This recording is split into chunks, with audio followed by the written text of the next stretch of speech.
Hey, welcome back to Analysis for Pandemic Shut-ins. I want to start today with a fun fact. Fun fact, your body is 65% oxygen by weight. Did you know that? That's kind of cool. You know what's even more cool? Oxygen is not just naturally occurring in the universe. It doesn't just happen. Oxygen is formed by nuclear fusion inside stars. And the only way for it to get out of those stars is for them to go supernova. So basically, you are 2/3 or more recycled supernova. That's awesome. Keep being awesome. All right. Last time we talked about multiplication of sequences. The limit of a product of sequences is the product of the limits of those sequences. And we did the same thing for addition. What we haven't done is we haven't done that for division. Division is tricky. It's kind of hard. So what we're going to do today is we're going to prove this not exactly for division, but for reciprocal, right? Everything that's complicated about the division can kind of be understood in terms of the reciprocal. So we're going to do this for reciprocal of a sequence. So the statement looks like this. This is what we're going to prove today. Let an be a sequence with the limit of an equals to a. Then the limit of 1 over an is equal to 1 over a. And you'll notice I have a bit of a suspicious white space here. So we need a little bit of cautious hypothesis here. This statement won't make any sense if cap A is 0. And so we need to assume that cap A is 0. In fact, for simplicity, we're going to assume that cap A is actually greater than 0. So it's a positive number. There's another problem here. This statement also won't make any sense if any of the terms of the sequence are 0. And so in order to make this statement actually make sense, I have to add the further hypothesis that the sequence terms are never 0 and that A itself is not 0. And I'm going to phrase that by saying that it's positive. So if an is not 0 for all n, and cap A is positive. This is true for negative cap A as well. It's easier to prove it this way. All right, then we're going to prove the limit of 1 over an is equal to 1 over a. How are we going to do this? The same way we always do these problems. We're going to use the definition of the limit and prove that this is equal to the limit. So let's recall the definition of the limit, which is the only tool we need. So the goal, let me call this our goal. So goal, for every positive epsilon, there exists a cap n, such that for every natural little n, if little n exceeds cap n, then now I have to fill in what we're actually trying to show here. We're trying to analyze this sequence converging to this limit. So we get the absolute value 1 over an minus 1 over a less than epsilon. That's what we need to do. And we're going to follow the usual boilerplate template here. We're going to prove this. We're going to say let epsilon greater than 0 be an arbitrary real number and positive. And then we're going to have to choose a cap n. And what are we going to choose for cap n? Well, I have no idea. So let's leave some blank space. We're going to choose cap n to be equal to something, and I don't know what. Then after we choose cap n, so then we will simply say let little n be natural. And we're going to assume that little n is greater than cap n. This is how all sequence limit proofs begin if we're proving it directly from the definition. And the only mystery here is what happens in between the assignment of epsilon and the choice of n. And we don't know yet. But once we work out the algebra, then we'll have a bit of a clue. So what we're going to do now is we're going to show that this thing is less than epsilon. So I'm going to start with a calculation, and then I'm going to erase part of this board. So this thing here needs to be computed and needs to be less than epsilon. And let's make some room by getting rid of the fun fact, and I think I'll erase this definition. So this thing needs to get computed and needs to end up less than epsilon, and we're going to follow the usual game. We're going to do whatever algebra we can think of, whatever simplification we can think of. We are allowed to let this thing grow and grow and grow a little bit, but it has to end up less than epsilon. What's going to give us control of this? The only thing that's going to give us control over this is this. We know that this thing converges to A, and so we know that we can control an minus a, absolute value, less than any positive number we choose, and that's what we're going to have to use. So before we get into that, we're going to have to see if we can apply some algebra here. There's only one sensible algebraic act here in this situation, and that is common denominator. So we're going to get a common denominator of a minus an, over ANA, like so. Now here we have a ratio of something in the top and something in the bottom, and we've got absolute values everywhere. So what I'm going to do, so we can take absolute value of each individual thing, and I'm going to do that next. So this is the absolute value of cap A minus AN, and then this is absolute AN, and then this is absolute A. Now, when we look at the definition of this statement, the limit of AN equals A, let's actually, I'm going to fill that in here briefly. There exists a cap N such that for all, so this is now, let me replace this. This is actually given here implicitly in that statement.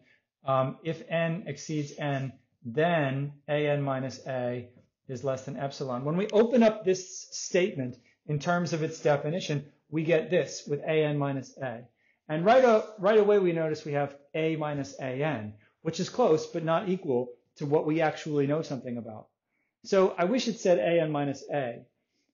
Is this a problem? No. If I reverse the A and the AN, then it will say AN minus A, and the net effect of reversing a subtraction is to negate the result. But the result is inside an absolute value sign, so it doesn't make a lick of difference whether we negate or don't negate this cap A minus AN. I want to because I'd rather look at a term that says AN minus A, because then I will be looking at the term that appears in the definition of the convergence of AN to A. So I'm going to reverse that just for my convenience so that I can compare it to the given information known about the original sequence AN, absolute AN minus A. And my justification is I've negated it inside the absolute value, which has no effect. Then I actually have a cap A in absolute value signs. For my own convenience, I have assumed that cap A is positive here, and so I don't need those. But I do need these absolute value signs on AN, because although I have assumed that AN is not 0, I have not assumed that AN is positive, and so those absolute value signs might matter. Now, let's think about what level of control we have here. We want this thing less than epsilon. We're allowed to control, we have the power to control the numerator of this, right? By using the definition of the convergence of this sequence, we can obtain very strong control over AN minus A. We can make it less than epsilon. We can make it less than epsilon over 2 if we prefer. We can make it less than epsilon over 3 or epsilon over 1,000,000. We can make it equal to anything that's sort of fixed and determined at the time that at the appropriate time when we have to make these choices in the proof.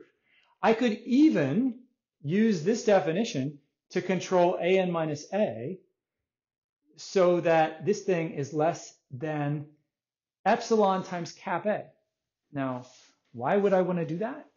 I might want to control this thing to be less than epsilon times cap A, because then I will get an epsilon times cap A over cap A, and that would be a very good thing because the cap A's would cancel. They would cancel against each other. So by cleverly using this definition to cleverly control this term, I can get a cancellation and end up with an epsilon. That might be a good idea. That cancellation will apply for all the little n's beyond whatever cap n is necessary in order to control that term. However, this term is much more difficult to control because, well, this term is, that's a term of the sequence instead of being a constant. So I can't control this thing for all n to be related to this thing as if this were a constant, because that's not a constant. And so it would be better if I could sort of relate it to a constant. And so what I'm going to do is I'm going to do a sneaky trick, and I'm going to relate this term to cap A. So let's imagine that we have some control over this term, and let's see what we could use it for.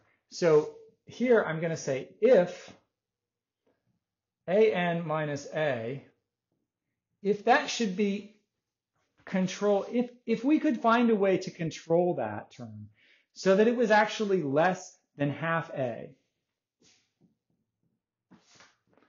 then what would that give us? I said half A, I should have half A. Then that would mean that AN minus A would be between half A and negative half a. And if that were the case, then an would be sandwiched between two numbers. Add a to both sides of this inequality and add a to both sides of this inequality. And you'll get positive half a over here and 3/2 a over here. So let's make sure we're all on the same page here. If it should happen that I had control over an minus a, and I had this level of control over it so that it was less than half a, then I could say, well, that means that if its absolute value is less than this, then its true value is between minus that and plus that. Then I can add a to both sides of each inequality, and I could get half a to 3a over 2 is control over an.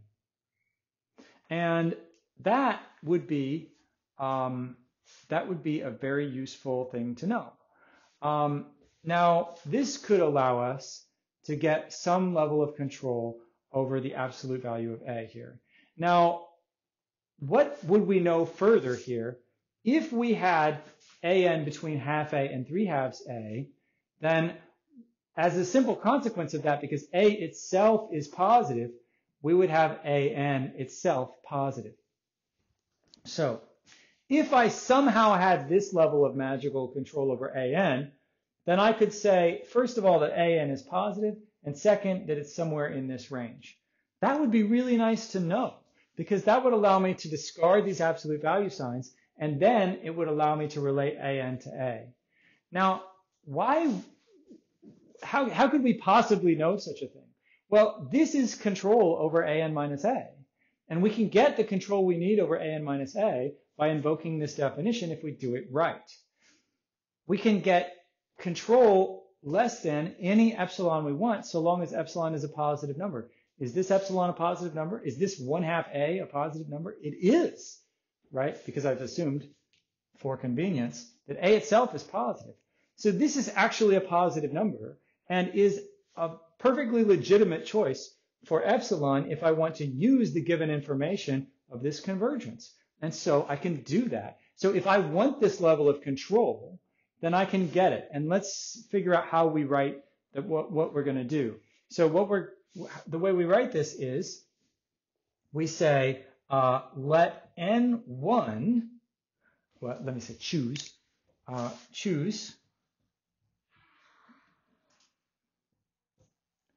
n1 for epsilon equals a over 2 in the definition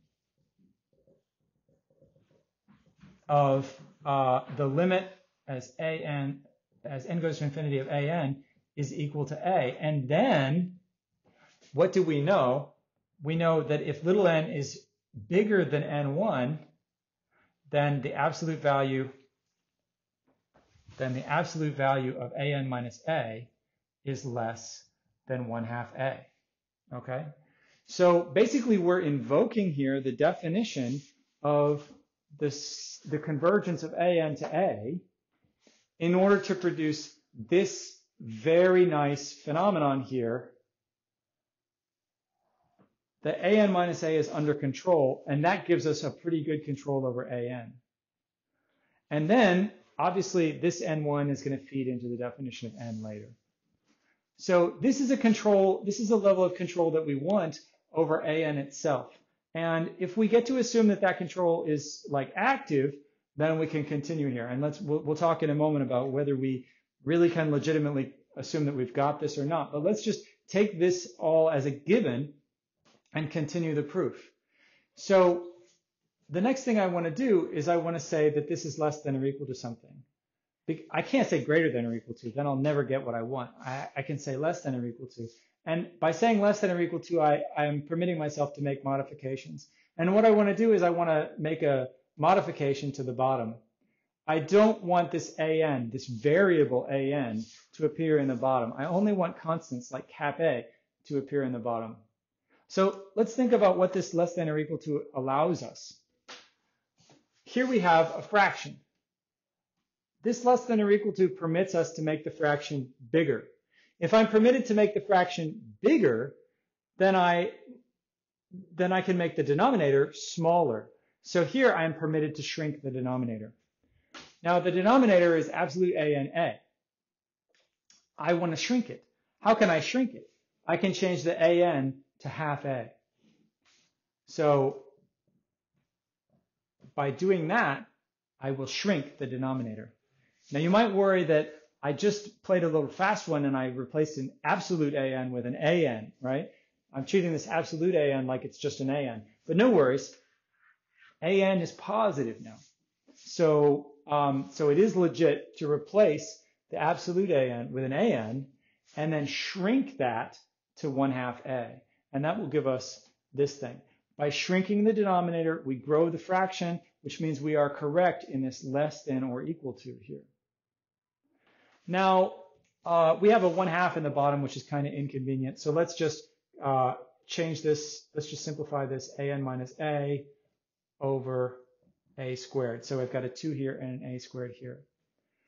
Now, if I have just, so notice here, that's a constant, everything is looking nice. If I get this, the right level of control over this term, then I will get this less than epsilon. What is the right level of control over this term? Whatever it needs to be so that everything will cancel and I'll get an epsilon. So here we just have to brainstorm what we want this to say. We would like this to say epsilon times a squared, because then they'll cancel that, times 1/2, because then that'll cancel that, okay? So let's just say that it is, and then we'll talk about why. So this is less than, we need this to be less than, I'm gonna fill that in, whatever it is we need. Epsilon times a squared times 1/2 over a squared. That's what we need. That's the level of control we need over that term so that everything will cancel and we'll end up with epsilon. Now, I mean, I can't just make stuff up, right? Do I actually have the power to have that level of control? First of all, notice that epsilon is positive, a squared is positive, and 1/2 is positive, so this is a positive number. I do not as yet have this level of control over an minus a, but I can get it by simply choosing n2 appropriately. So here, we're going to choose n2 for epsilon, for the positive value, epsilon a squared times 1/2 in the definition of the limit an is equal to a. So by choosing cap n2, what I've got is some value very far on down that sequence, so that if little n exceeds that value, then an minus a absolute is less than that thing, that ugly thing. Now, what are we going to choose for cap n? Cap n needs to give us both levels of control simultaneously, and so we're going to choose cap n to be max n1, n2, which is the usual trick. Now, when I assume that little n is greater than cap n, then I have effectively assumed that it's greater than n1 and it's greater than n2. If I've assumed that it's greater than n1 and greater than n2, then I have the power of both of these assumptions. Then an minus a will be less than this, yes, and also an minus a will be less than a over 2, which will mean that this is true. So under the power of these assumptions, I can say this is no longer just an if, this is definitely true, and I can say because this, and this. So then we get all the rest of these assumptions activated, and this is true. So we've used 1 and 1 to get ourselves some sort of strong control over the denominator term, absolute an.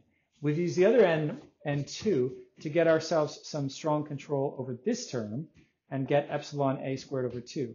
And together, we've got just enough control that we can say this thing is less than epsilon. So the difference between an and 1 over an and 1 over a is less than epsilon, which is what's required for the definition of the limit. So thus, the limit of 1 over an is 1 over a.